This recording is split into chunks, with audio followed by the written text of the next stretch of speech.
हर हर महादेव सभी प्रिय दर्शकों को आज के विचित्र दिन की अनोखी शुरुआत हुई हल्दी और अदरक वाले काढ़े के साथ। वैसे तो प्रतिदिन ये समय हम व्यायामशाला में व्यतीत करते हैं, किंतु जैसा कि आपने कल के व्लॉग में देखा होगा, मांसपेशियों में खिंचावट के कारण हमारे प्यारे से चिकित्सक ने हमें एक दिन का आराम बताया था।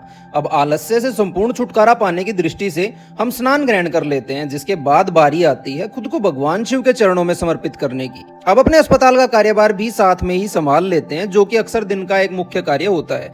इसके साथ ही अपने प्यारे पेड़ पौधों को जलपान करा देते हैं, क्योंकि ये हमें अक्सर अपनेपन का एहसास कराते हैं।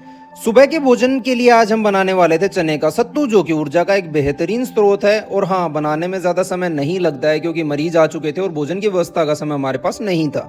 अब सुबह के बजने लगे थे 10, तो प्यारे मोहित को बिस्तर त्यागने पर विवश करते हैं, क्योंकि इसे परेशान किए बिना हमारा दिन पूरा नहीं होता है। फोन पर परामर्श का सिलसिला हम आरंभ कर देते हैं, तब तक हमारा प्यारा मोहित बना लेता है सुबह की चाय, क्योंकि अक्सर इसके दिन की शुरुआत होती है चाय की चुस्कियों के साथ। अब हम भी चाय पीते पीते फोन पर परामर्श पूरे कर लेते हैं, जिसके बाद एक तरफ जहां दवाइयां बनाने का सिलसिला आरंभ हो चुका था, वहीं दूसरी ओर हम भी अपने भोजन की व्यवस्था में जुट गए थे, जिसमें होने वाली थी ढेर सारी हरी सब्जियां, जो कि पोषक तत्वों का एक अच्छा स्रोत होने के साथ जीवन रूपी वृक्ष को हरा भरा रखने में सहायक भी हैं।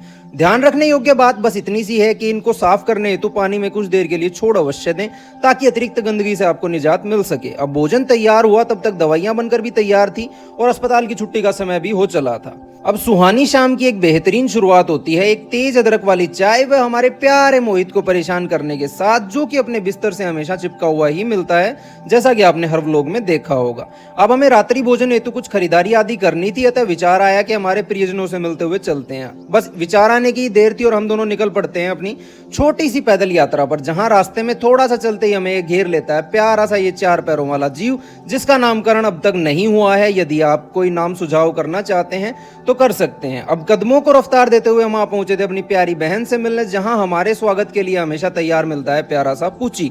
अब लुफ्त उठाते हैं कुछ देर तक इसकी शैतानियों का, क्योंकि देखने में ये बेशक प्यारा सा हो, है उतना ही दुष्ट प्रकृति का।